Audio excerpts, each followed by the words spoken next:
Hello दोस्तों, जय हिंद। कैसे हो आप सभी लोग? उम्मीद करती हूँ बहुत अच्छे होंगे और अपनी तैयारी भी बहुत अच्छे से कर रहे होंगे। दोस्तों, सबसे ज़्यादा जो कमेंट आ रहे थे वो मैथ को लेके आ रहे हैं। बहुत सारे बच्चों का मैथ वीक है कि हमारा मैथ वीक है, मैथ को कैसे करें। तो मैथ के बारे में आज हम लोग डिस्कस करेंगे। और मैथ के कितने क्वेश्चंस आते हैं? मैथ के 40 क्वेश्चंस आते हैं, जिसमें से 5 से 7 क्वेश्चन रीजनिंग के आते हैं। मैथ में अक्सर देखा जाता है तो 33 से 35 क्वेश्चन मैथ के आते ही आते हैं। और उसमें ये नहीं है इजी मैथ आता हो, अगर आप सीरियल लेवल का मैथ कर पाते हो तो ही आप इसमें क्वालिफाई कर पाओगे। और इसमें क्वालिफाइंग भी होता है, जैसे कि आपको 40 क्वेश्चन में से 14 क्वेश्चन सही करने होंगे। और ये नहीं है कि आप 14 क्वेश्चन सही करते हो तो आपका नंबर आ जाएगा, क्योंकि नॉर्मलाइजेशन भी होता है, क्योंकि इसका एग्ज़ाम काफ़ी सारी शिफ्ट में होता है। तो आपके मिनिमम 20 क्वेश्चन तो सही होने चाहिए, क्योंकि नॉर्मलाइजेशन में कम भी होते हैं मार्क्स और बढ़ते भी हैं। इससे पहले मैं आपको बता देती हूँ कि मेरे मैथ में कितने क्वेश्चन सही थे, क्योंकि सबका ज़्यादातर क्वेश्चन यही होता है कि मैम आपके कितने सही थे, आपके कितने सही थे। तो मेरे मैथ में जैसे कि 40 क्वेश्चन आते हैं, इसमें से 37 क्वेश्चन सही थे। मैंने आपको बताया है कि इसमें रीजनिंग भी आती है, तो मेरे 2 क्वेश्चन रीजनिंग के गलत थे जो मैथ में आई हुई थी, और मेरा 1 क्वेश्चन मैथ का गलत था। तो मेरे इस तरह से 40 में से 37 क्वेश्चन मैथ के सही थे। और तो हम किन किन बातों पर डिस्कस करेंगे वो मैं एक बार डिस्कस कर देती हूँ। इसमें आपको, जैसे कि अभी आप बिगनर हो, आपने कोई भी तैयारी नहीं की है, या फिर आपका मैथ बिल्कुल भी अच्छा नहीं है, तो आपको कितना टाइम लगेगा इसका अच्छा करने में, और आप कैसे करोगे इसे, क्या करना चाहिए। और जैसे कि अगर कोई बिगनर भी नहीं है लेकिन मैथ अच्छा नहीं है, तो भी उसे अगर SI लेवल तक का मैथ करना है तो किस तरह से करना होगा, कैसे करना होगा, उन सब चीज़ों के बारे में डिस्कस करेंगे।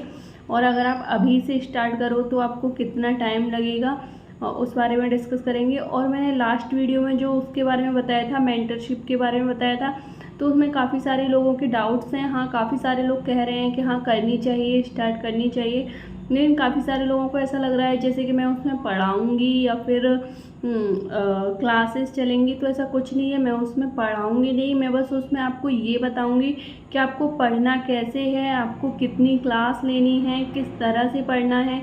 क्योंकि कभी कभी पढ़ते पढ़ते हमें प्रॉब्लम्स आती हैं, काफ़ी डिमोटिवेशन होता है। हम पढ़ते तो काफ़ी हैं, लेकिन हमें लगता है कि हम सही डायरेक्शन में पढ़ रहे हैं कि नहीं पढ़ रहे हैं।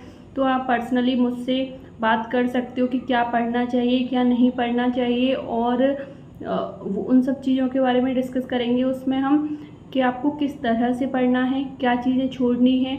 आपको बहुत ज़्यादा पढ़ने की ज़रूरत नहीं होती है। और काफ़ी सारे बच्चे कह रहे थे, मुझे इतनी उम्मीद भी नहीं थी कि इतने लोग कहेंगे। तो आप लोग जो भी अगर वो चीज़ चाहते हो, लोग मेरे साथ जुड़ना चाहते हो, वो सब्सक्राइब के बगल में एक ज्वाइन बटन होगा, उस पर क्लिक कर सकते हो और मेरे साथ जुड़ सकते हैं। बाकी का जो चीज़ें होंगी आप मुझे ज्वाइन करने के बाद मेल कर सकते हैं, उसके बाद हम एक अलग ग्रुप बनाएंगे, उसमें डिस्कस करेंगे सारी चीज़ें। तो उससे पहले बता देती हूँ मैथ में कौन कौन से चैप्टर्स होते हैं। तो मैथ में आपका नंबर सिस्टम आता है। मैं ये इसीलिए बता रही हूँ क्योंकि जो इसका सिलेबस होता है वो सेम ही होता है, चाहे आप CGL का ले लीजिए, चाहे आप CPO का ले लीजिए, किसी लगभग लगभग सारे कम्पिटिटिव एग्ज़ाम्स का सिलेबस सेम ही होता है। तो इसीलिए मैं आपको बता रही हूँ। Number system, simplification, decimal and fraction, और LCM HCF, profit and loss, percentage, discount, SI, CI, partnership, simple interest और कंपाउंड इंटरेस्ट, और average, partnership, time and work, time and distance, graph और मेंसुरेशन। ये इसमें 16 चैप्टर्स दे रखे हैं। लेकिन इसके अलावा इसमें जो 2017 वाले में AP, GP और HP भी आई थी, तो आपको ये श्रेणियाँ भी देख लेनी है। तो ज़्यादा चैप्टर्स नहीं हैं, आपके बस 16-17 चैप्टर्स हैं, यही आपको करने हैं। और आपको अब स्टार्ट करते हैं किस तरह से करने चाहिए। देखो, अभी आपने कुछ भी नहीं किया है। मेरा भी मैथ स्टार्टिंग में बहुत अच्छा नहीं था, लेकिन बाद में मेरा मैथ बहुत अच्छा हो गया। तो मैं उस पर बताऊंगी कि मैंने क्या क्या किया था। तो आपको सबसे पहले क्या करना है, आप जिस टीचर से पढ़ रहे हो ना, उस पर आपको पूरा विश्वास रखना होगा। पूरा विश्वास रखना होगा कि हाँ, ये जो टीचर पढ़ा रहा है वो उसमें से ही मेरा एग्ज़ाम आएगा, उसी में से आएगा। तो उस तरह से आपको अपने टीचर पर पूरा विश्वास रखना है, और आपको ऐसे टीचर से पढ़ना है जो खुद एग्ज़ाम क्वालिफाई कर चुका हो, या फिर उसे पता हो, या फिर उसे पढ़ाने का एक्सपीरियंस हो, क्योंकि आप तो उस टीचर पर पूरा विश्वास रख रहे हो लेकिन उसमें से क्वेश्चंस नहीं आए, या फिर वो आपको वो तरीका नहीं बता पाए, क्योंकि इसमें टाइम का भी काफ़ी होता है, क्योंकि 40 क्वेश्चन तो ये सॉल्व करने वाले हो जाते हैं और 40 क्वेश्चन रीजनिंग के सॉल्व करने वाले हो जाते हैं, तो इसमें टाइम का भी थोड़ा सा इशू होता है। और 160 क्वेश्चंस आते हैं, क्योंकि 40-40 चारों सेक्शंस में क्वेश्चंस आते हैं, तो आपको सॉल्व भी करना आना चाहिए, प्लस आपको टाइम भी कम लगना चाहिए। तो ऐसे ही टीचर से पढ़ना है जैसे कि CGL का कोई पढ़ा रहा हो, तो क्योंकि सेम ही चैप्टर्स हैं, आपको ऐसा नहीं है कि SI का ही कोई पढ़ाए उसी से पढ़ो।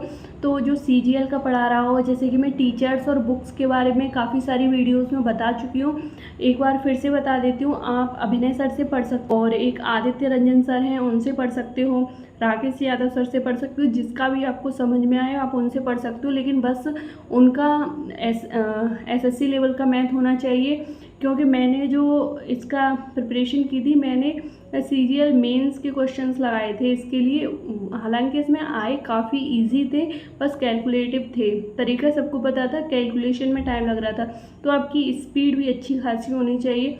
तो आपको क्या करना है, आपको अभी बुक्स नहीं खरीदनी है, आप बुक्स के ऊपर कोई ज़्यादा ध्यान मत दो, आपको अभी बुक्स नहीं खरीदनी है। आपको जो टीचर पढ़ा रहा हो ना, आप शुरू से बस उसके वो पढ़ते रहिए। आप अपने उनके सारे चैप्टर्स के नोट्स बनाइए। बस 15 से 16 ही तो चैप्टर्स हैं, एक चैप्टर में आप 5 दिन, 6 दिन, 7 दिन, 8 दिन, 10 दिन भी लगाएंगे तो 160 दिन बनते हैं, तो लगभग 150 दिन मान लीजिए। और मतलब आपके 5 महीने में आपका सिलेबस कंप्लीट हो जाएगा। और आपको ऐसे नहीं करना है कि एक बार आपको बस नोट्स बना लेने हैं, फिर आप ध्यान ही नहीं दे रहे हो। जब आप दूसरे चैप्टर के नोट्स बना रहे हो तो आपको पहले चैप्टर जो आपका कंप्लीट हो चुका है उसे ज़रूर रिवाइज़ करना है, उसके लिए ज़रूर टाइम निकालना है। ऐसा नहीं है कि आगे का पढ़ते जा रहे हो, पीछे का भूलते जा रहे हो। ये कोई टीचर ध्यान नहीं देता है कि आप पीछे का पढ़ रहे हो कि नहीं पढ़ रहे हो, वो अपना काम करते चलते हैं। ये चीज़ आपको खुद की करने की होती है कि आपने पिछले वाले में टाइम भी फिर बहुत कम लगता रहता है अगर हम उसकी प्रैक्टिस करते रहते हैं। अगर हम नहीं करते हैं तो फिर आप एक बार सिलेबस 5 महीने में कंप्लीट भी कर लोगे ना, तो भी आप दोबारा से करोगे तो आपको दोबारा से हर क्वेश्चन नया लगेगा। लेकिन अगर आप इसकी प्रैक्टिस करते रहोगे तो आप 5 महीने में, 5 से 6 महीने में आपका मैथ बहुत अच्छा हो जाएगा। अगर आपको कुछ भी नहीं आता है तो बस आप जो टीचर पढ़ा रहा है उसके अच्छे से नोट्स बनाइए और उन्हें अच्छे से करते रहिए, बस यही है।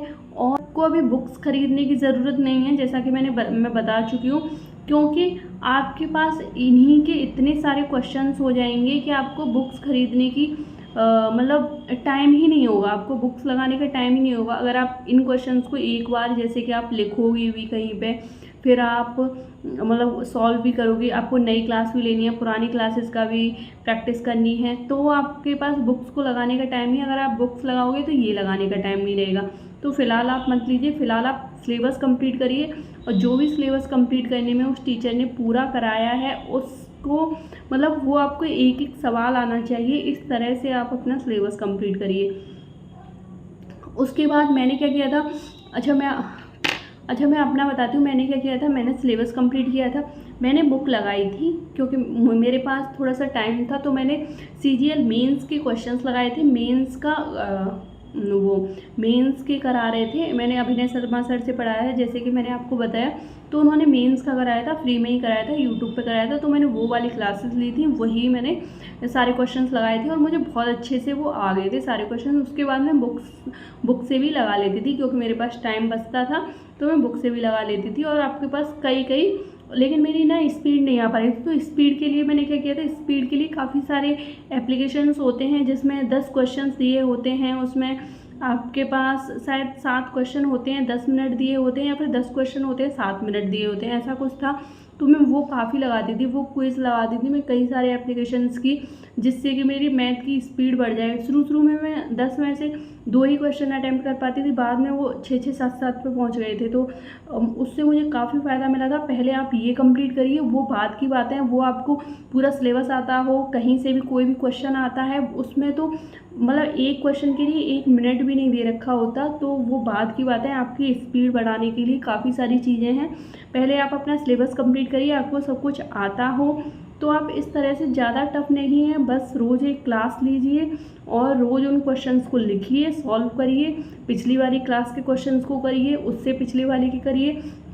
तो इस तरह से धीरे धीरे आपके पास प्रैक्टिस करने के लिए ज़्यादा रहेगा, लेकिन फिर इतनी ज़्यादा भी नहीं करनी होती है। 2-3 दिन पीछे तक का करिए, फिर वो बहुत अच्छे से हो जाते हैं अगर आप 2-3 दिन उन्हें कर रहे हो तो। या फिर एक ही टाइप के क्वेश्चंस हैं तो कोई एक क्वेश्चन कर लो जो आपको टफ सा लग रहा हो, फिर उन्हें मतलब फिर 8-10 दिन बाद कर लो कोई चैप्टर, फिर 15 दिन बाद लगा लो कोई चैप्टर, ऐसे करके धीरे धीरे करते चलिए और मैथ अच्छा हो जाएगा। मैथ कोई बड़ी चीज़ नहीं है, बहुत ईजी है। इसमें आप जितनी प्रैक्टिस करोगे ना, जितना आप इसे करते चलोगे उतना ही आपका मैथ अच्छा होता जाएगा।